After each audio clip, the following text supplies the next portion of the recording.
Welcome to PL Tamil channel. இன்னைக்கு எல்லா வகையான குழம்புக்கும் பயன்படுத்துகிற மாதிரி எங்கள் வீட்டு முறைப்படி மிளகாய் தூள் அரைப்பது எப்படின்னு பார்க்கலாம் வாங்க. வீடியோக்குள்ளே போகிறதுக்கு முன்னாடி நம்ம சேனலுக்கு சப்ஸ்கிரைப் பண்ணுங்கள், சப்போர்ட் பண்ணுங்கள். அப்போ தான் எனக்கும் மோட்டிவேஷனாக இருக்கும். ஃபஸ்ட்டு இந்த மிளகாய் தூள் அரைக்கிறதுக்கு 1 கிலோ நீட்டு மிளகாய், 1 கிலோ தனியா, ரெண்டுத்தையும் 2 நாள் வெயிலில் காய வச்சு எடுத்துக்கிட்டேங்க. நீட்டு மிளகாய் இது போல் காம்போடு சேர்த்து குழம்பு தூள் அரைச்சா ரொம்ப டேஸ்ட்டாக இருக்கும். ஒரு சிலர் இந்த காம்பை கிள்ளிட்டு எடுப்பாங்க. ஆனால் இந்த காம்போடு சேர்க்கும் போது தான் இந்த குழம்புக்கு ரொம்ப டேஸ்ட் கொடுக்கும். இது நல்லா பாருங்கள், இது போல் நல்லா மொறுமொறுன்னு வர்ற மாதிரி வெயிலில் காய வச்சு எடுத்துக்கணும். உங்களுக்கு வெயில் இல்லை அப்படின்னா, வெயில் காலத்தில் இல்லை மழை காலத்தில் நாங்கள் மிளகாய் தூள் அரைக்கணும் அப்படின்னா, இந்த மிளகாவை வானலில் போட்டு கடாயில் போட்டு நீங்கள் சிம்மில் வச்சு லைட்டாக வறுத்து எடுத்துக்கணுங்க. லைட்டானா சூடு வர்ற அளவுக்கு வறுத்து எடுத்துக்கணும். அந்த கலர் மாறக்கூடாது. பாருங்க, தனியாவும் நல்லா காஞ்சிருச்சு. தனியாக காஞ்சிருச்சுன்றதை எப்படி பார்க்கணுன்னா, இப்படி உடைச்சா உடையணுங்க. இந்த பாருங்க, இந்த அளவுக்கு உடைச்சா உடையணும். நல்ல வாசனையாக இருக்கும். இதை வறுக்க தேவையில்லை. மெத்த பொருள்லாம் இந்த 2 பொருள் மட்டும் நான் வெயிலில் காய வச்சு எடுத்துக்கிட்டேன்.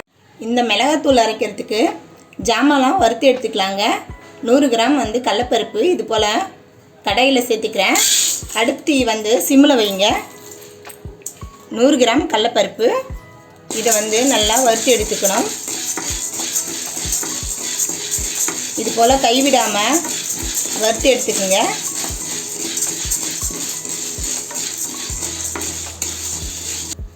இந்த அளவு நல்லா வறுத்து எடுத்துக்கணுங்க. பாருங்கள், கரெக்டான பதம். இப்போ நல்லா ஸ்மெல்லு வருங்க. இதில் அந்த வாசனை சூப்பராக வரும். பருப்பு நல்லா வறுந்த பின்னாடி இப்போ எடுத்து இதை தட்டில் மாற்றிக்கலாம்.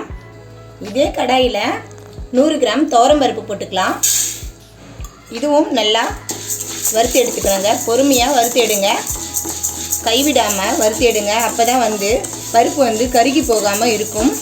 அப்போ தான் குழம்பும் ருசியாக இருக்கும். நல்லா இது போல் கைவிடாமல் வறுத்து எடுத்துக்கலாம்.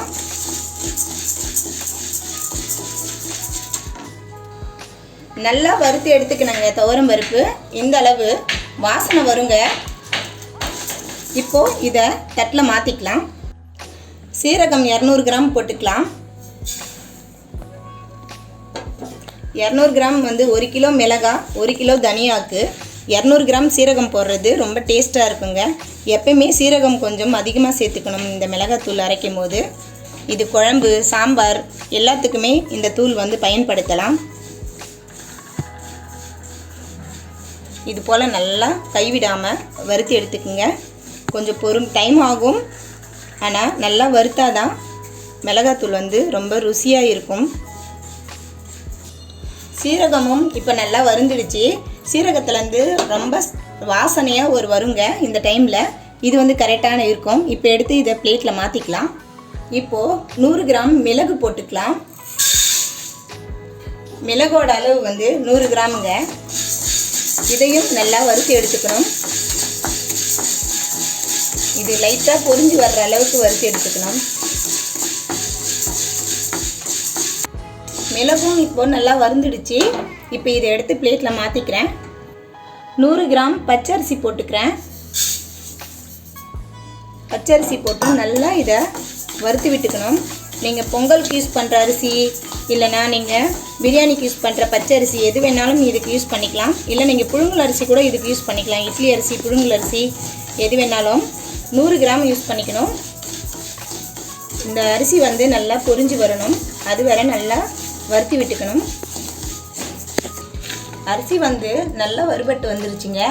எல்லா அரிசியும் நல்லா வறுத்து வரணும். பாருங்கள், இந்த மாதிரி வறுத்து எடுத்துக்கணும். இதையும் அதே பிளேட்டில் சேர்த்துக்கிறேன். 50 கிராம் கடுகு போட்டுக்கலாம். கடுகு 50 கிராம் போட்டுக்குங்க. 1 கிலோ மிளகாய்க்கு கரெக்டாக இருக்கும்.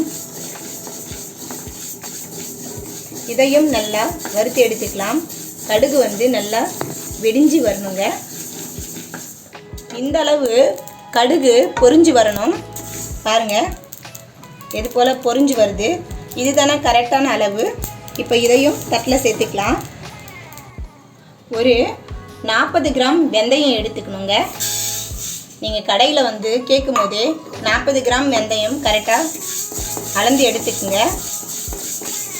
1 கிலோ மிளகாய் 1 கிலோ தனியாவுக்கு 40 கிராம் வெந்தயம் கரெக்டாக இருக்குங்க.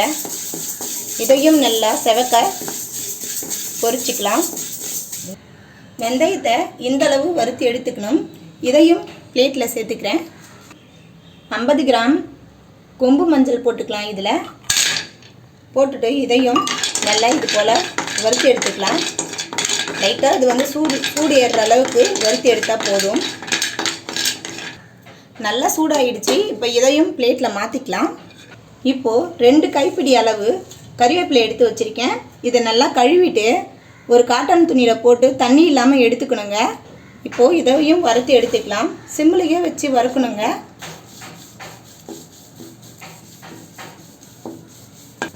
இந்த அளவு கறிவேப்பிலையை வறுத்து எடுத்துக்கணுங்க. இங்கே பாருங்கள், இது மாதிரி பண்ணிங்கன்னா உடையணும். பாருங்கள், மொறுமொறுன்னு இருக்குது பாருங்கள்.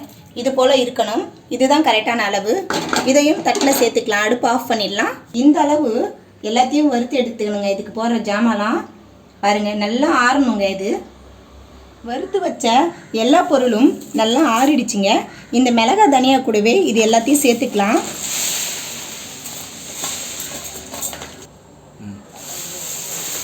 இது போல் சேர்த்துட்டு மில்லில் கொடுத்து நைஸாக அரைச்சி எடுத்துக்குங்க. இந்த பதம் வந்து எப்படி இருக்குன்னா, மிளகாய் அரைக்கிற பதம் வந்து மில்லில் வந்து நைஸாக அரைச்சி எடுத்துக்குங்க. இந்த மைதா மாவு இருக்கும் இல்லைங்களா, அந்த அளவுக்கு நைஸாக வரணுங்க இந்த மிளகாத்தூள். அப்போ தான் குழம்பும் சாம்பாரும் நல்லா வரும். மில்லில் கொடுத்து இது போல் நைஸாக அரைச்சி எடுத்துக்கணும். இது வந்து மில்லிலே நான் வந்து கொஞ்சம் நேரம் ஆற வச்சு எடுத்துகிட்டு வந்திருக்கேன். வீட்லேயே வந்துட்டு ஒரு நியூஸ் பேப்பர் போட்டு நல்லா கம்ப்ளீட்டாக ஆறின பின்னாடி இந்த பாக்ஸில் போட்டு வச்சுக்கணும். நம்ம மில்லுலேருந்து சூடாக போட்டு எடுத்துகிட்டு வந்தோம்னா இது மேலே தண்ணி வந்து விழுங்க. அப்போ வந்து மிளகாத்தூள் வந்து கெட்டு போகிறதுக்கு வாய்ப்பு இருக்குது. அதனால் மில்லுலேயே நீங்கள் கொஞ்சம் நேரம் ஆற வச்சுட்டு அதுக்கப்புறம் வீட்டில் கொண்டு வந்து கொஞ்சம் நேரம் ஆற வச்சுட்டு இது போல் கம்ப்ளீட்டாக ஆறின பின்னாடி இந்த பாக்ஸில் போட்டு வச்சுட்டிங்கன்னா நீண்ட நாளுக்கு இதை வந்து யூஸ் பண்ணலாம். எனக்கு வந்து இந்த மிளகாத்தூள் வந்து 6 மாதத்துலேருந்து 8 மாதம் வரை எனக்கு வருங்க. எங்கள் வீட்டில் 4 பேர் நாங்கள் இந்த மிளகாத்தூள் யூஸ் பண்ணுறோம். அதனால் வந்து எங்களுக்கு 8 மாதம் வரும். இந்த மிளகாத்தூள் வந்து காரக்குழம்பு, சாம்பார், புளிக்குழம்பு, குருமா குழம்பு, கறி குழம்பு, வறுவல், மீன் வறுவல், பொரியல் எல்லாத்துக்குமே இந்த ஒரு மிளகாய் தூளை நம்ம சேர்த்துக்கலாங்க. ஒரு டைம் அரைச்சி வச்சுட்டா எல்லாத்துக்கும் இந்த மிளகாத்தூள் யூஸ் பண்ணலாம். ரொம்ப டேஸ்ட்டாகவும் ரொம்ப மணமாகவும் இருக்குங்க. கலர் வந்து பாருங்கள் எவ்வளோ சூப்பராக இருக்குது. உங்களுக்கு இன்னும் கலர் வேணும்னா ஒரு 100 கிராம் அளவுக்கு காஷ்மீரி மிளகாய் வந்து இது கூட சேர்த்துக்குங்க. அப்போ இன்னும் கலராக இருக்குங்க. இந்த மிளகாத்தூளில் நான் பெருங்காயமும் சோம்பும் சேர்த்துக்கல. ஏன்னா இந்த ஒரே குழம்பு தூள் வந்து நம்ம சாம்பாருக்கு காரக்குழம்புக்கு போடும்போது நம்ம சோம்பு யூஸ் பண்ணுவோம். சாம்பாருக்கு யூஸ் பண்ணும்போது நம்ம பெருங்காயத்தூள் யூஸ் பண்ணுவோம். அதனால தான் நான் இந்த 2 பொருள் மட்டும் தவிர மிச்ச எல்லா பொருளும் இது கூட சேர்த்து அரைச்சிருக்கேன். உங்களுக்கு இந்த அளவு வந்து கொஞ்சம் காரமாக இருந்ததுன்னா நீங்கள் 1 கிலோ மிளகாய்க்கு 1.5 கிலோ தனியாக எடுத்துக்கோங்க. எங்களுக்கு இந்த அளவு காரம் கரெக்டாக இருக்கும். நீங்கள் ஃபஸ்ட்டில் வந்து 1 டீஸ்பூன் இல்லைன்னா 2 டீஸ்பூன் அளவுக்கு சாம்பாரில் போட்டு பாருங்கள். உங்களுக்கு காரம் எப்படி இருக்குன்னு சொல்லிவிட்டு இதுவே கரெக்டாக இருக்குங்க. இது போல் ஒரு பாக்ஸில் 1 மாதத்துக்கு தேவையான மிளகாத்தூளை தனியாக எடுத்து வச்சு யூஸ் பண்ணுங்கள். மிச்ச மிளகாத்தூளை ஸ்டோர் பண்ணி வச்சுக்கோங்க. ஏன்னா நம்ம அடிக்கடி திறந்து பார்த்தோம்னா இதனோட கலரும் இதனோட காரத்தன்மையும் குறையிறதுக்கு வாய்ப்பு இருக்குது. நீங்களும் நான் சொன்ன அளவுகளோட இந்த மிளகாத்தூளை அரைச்சி பார்த்துட்டு உங்களுக்கு எப்படி வந்ததுன்னு சொல்லிட்டு எனக்கு கமெண்ட் பண்ணுங்கள். உங்களுக்கு இந்த வீடியோ பிடிச்சிருந்தா லைக் பண்ணுங்கள், ஷேர் பண்ணுங்கள், சப்ஸ்கிரைப் பண்ணுங்கள். உங்கள் ஃப்ரெண்டுங்களுக்கும் இந்த வீடியோவை ஷேர் பண்ணுங்கள். தேங்க்ஸ் ஃபார் வாட்சிங். பாய்.